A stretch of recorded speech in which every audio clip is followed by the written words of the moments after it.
Hello students, today we are going to talk about what are the classification of soil water. We generally already discussed about some topics about the property of the soil, how property is basically important for the growth of plant. Now we are talking about the what are the classification of soil water. So basically water is basically divided into three types, that are the gravitational water, second one is capillary water, and third one is basically it is hygroscopic water. So आइए समझते हैं हम लोग कि gravitational water क्या होता है. So water which is not held by the soil और ड्रेन्ड आउट फ्रीली. यदि हम मान लीजिए कोई पानी है, यदि वो फ्रीली ड्रेन्ड हो रहा है सॉइल पोर्स में से, that is the gravitational water and which is generally not held by the soil. आइए इसको एक बेस्ट एग्जांपल से समझते हैं. मान लीजिए हमने एक सॉइल सैंपल लिया, दैट इज सैंडी सॉइल. यदि सैंडी सॉइल के सैंपल में हम यदि पानी डालते हैं तो कुछ टाइम के लिए उसमें पानी रिटेन्ड रहेगा.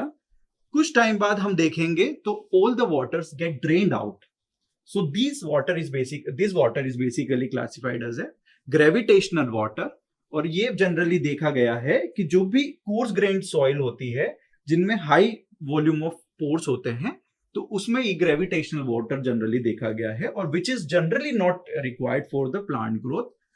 नेक्स्ट आता है हमारा, that is the capillary water. Capillary water से हम जनरली क्या समझते हैं? This water is generally retained in the soil after gravitational water get drained off. जो भी ग्रेविटेशनल वाटर है यदि वो ड्रेन्ड ऑफ हो गया है, उसके बाद जो भी हमारे सॉइल में पानी बचा है, that is the capillary water.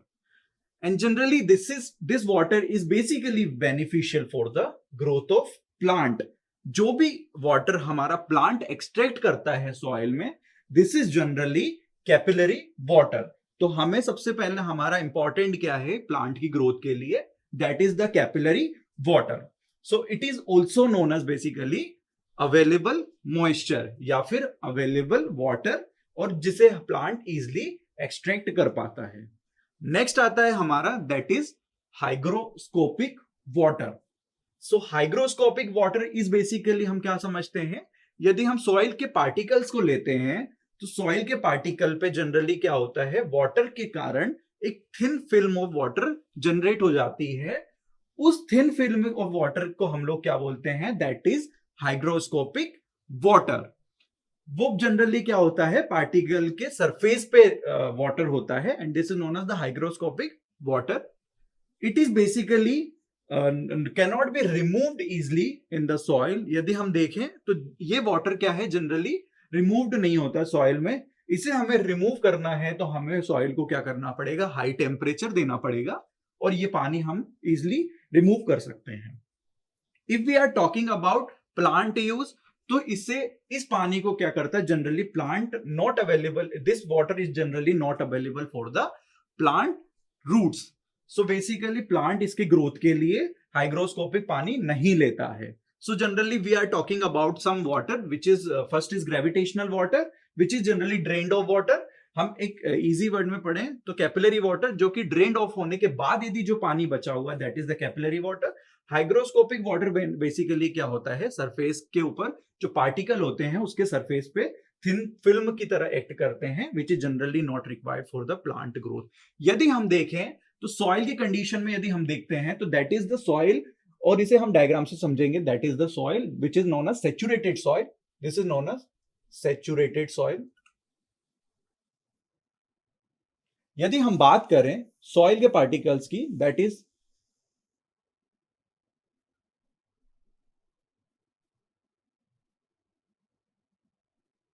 This is known as soil. So basically ये क्या है, सॉइल पार्टिकल्स है. हम एक डेप्थ तक जाते हैं सॉइल में. So basically this is known as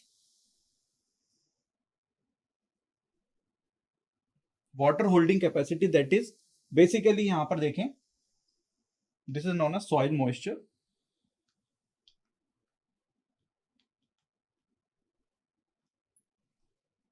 यदि हम बात करें तो ये सबसे पहले हमारा जो आता है, दैट इज फील्ड कैपेसिटी. ये क्या आता है हमारा, फील्ड कैपेसिटी. इसके नीचे जो भी पॉइंट आता है, that is wilting point, that is WP, wilting point. अब हम बात करते हैं, तो यहां से यहां तक जो भी पानी होता है that is known as gravitational water, that is known as gravitational water.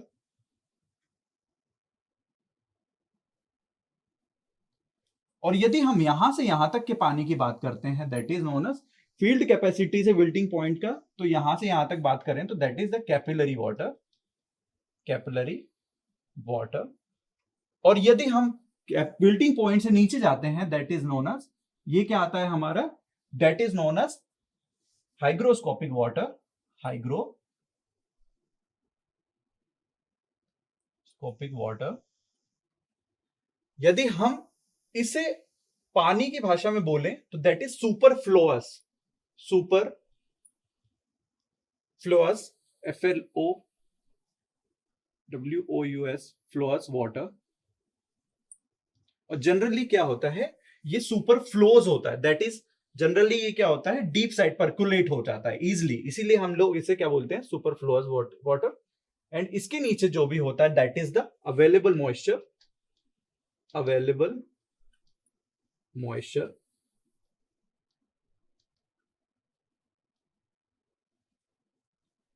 And इसके नीचे जो भी होता है that is the permanent wilting point के यदि हम नीचे जाते हैं तो that is known as unavailable moisture, unavailable moisture. So यदि हम देखें हमारे क्या डायग्राम के यदि रिप्रेजेंटेशन देखते हैं, तो हम soil, this is the soil. So basically हम लोग यदि सैचुरेटेड सॉइल में अंडरग्राउंड जाते हैं तो कुछ टाइम लिमिट तक, कुछ डेप्थ लिमिट तक उसकी फील्ड कैपेसिटी होती है। उस फील्ड कैपेसिटी से नीचे हमारा परमानेंट विल्टिंग पॉइंट होता है, और परमानेंट विल्टिंग पॉइंट से अनअवेलेबल मॉइस्चर होता है, that is plant generally not extracted water from this point. यहां तक हमारा प्लांट क्या करता है, एक्सट्रैक्ट कर लेता है पानी, और परमानेंट विल्टिंग पॉइंट तक। देन उसके नीचे यदि हम आते हैं तो प्लांट हमारा क्या करता है, मॉइस्चर एक्सट्रैक्ट नहीं कर पाता है। और फील्ड कैपेसिटी हम जनरली देखें तो यहां तक जो प्लांट होता है that is field capacity minus, यदि हम वाटर विल्टिंग पॉइंट देखते हैं, विल्टिंग पॉइंट देखें तो वो क्या होता है, हमारा अवेलेबल मॉइस्चर होता है। और उसे ही हम जनरली क्या बोलते हैं, जो प्लांट अपनी ग्रोथ के लिए पानी ले सके उसे ही हम लोग अवेलेबल मॉइस्चर बोलते हैं। And this is the diagram which shows that the moisture की क्या अवेलेबिलिटी है एंड क्या प्रोसीजर है हमारे अंडरग्राउंड में। नेक्स्ट हमारा आता है generally that is soil moisture tension. यदि हम सॉइल मॉइस्चर टेंशन की बात करें, तो यदि हम टेंशन की बात करें तो यदि मान लीजिए एक एग्जांपल से हम देखते हैं, यदि हमें कुछ काम करना है तो हमें फोर्स की जरूरत पड़ेगी उस काम को करने के लिए। यदि प्लांट को भी अपना काम करना है, अपना फूड प्रिपेयर करना है, तो उसे भी किसी फोर्स की जरूरत पड़ेगी। और हम इसे देखते हैं that the force per unit area which is exerted by plant root to extract water from the soil. यदि उसे कितना फोर्स लग रहा है उसके पर यूनिट एरिया में to extract water from the soil, पानी को लेने के लिए कितना फोर्स पर यूनिट एरिया लग रहा है, that is the soil moisture tension. And basically soil moisture tension को हम लोग एक्सप्रेस्ड करते हैं किसमें, दैट इज एटमॉस्फियर्स। किसमें हम एक्सप्रेस करते हैं, दैट इज एटमॉस्फियर्स। इसके जनरली कुछ अलग अलग नाम भी हैं।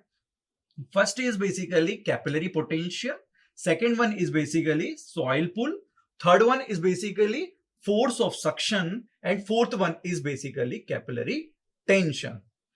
नेक्स्ट आता है हमारा कि ऑस्मोटिक प्रेशर क्या होता है। मान लीजिए दो सॉल्ट हैं which is different from its concentration, यदि उनका कंसंट्रेशन डिफरिंग है, which is basically separated by the semi permeable membrane, यदि उसे हम सेमी परमिएबल मेम्ब्रेन से सेपरेट करें उस दोनों सॉल्ट को, तो water is basically move from lower to the higher concentration. यदि पानी कहां से मूव करेगा, लोअर से हायर कंसंट्रेशन की तरफ मूव करेगा। एंड यदि यही फोर्स, इस मूवमेंट के लिए जो फोर्स की रिक्वायरमेंट है, उस फोर्स को हम लोग क्या बोलते हैं, ऑस्मोटिक प्रेशर बोलते हैं। क्या बोलते हैं हम लोग, ऑस्मोटिक प्रेशर बोलते हैं।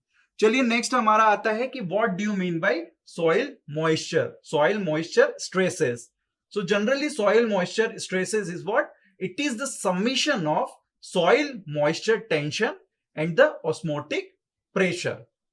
सो guys this are the students, आज हमने क्या सीखा कि what are the soil waters, soil के पानी क्या क्या अवेलेबल है हमारे पास, और कुछ हमने सॉइल मॉइस्चर टेंशन के बारे में पढ़ा, सॉइल मॉइस्चर स्ट्रेसेस के बारे में पढ़ा, एंड हमने ऑस्मोटिक प्रेशर के बारे में पढ़ा। Thank you.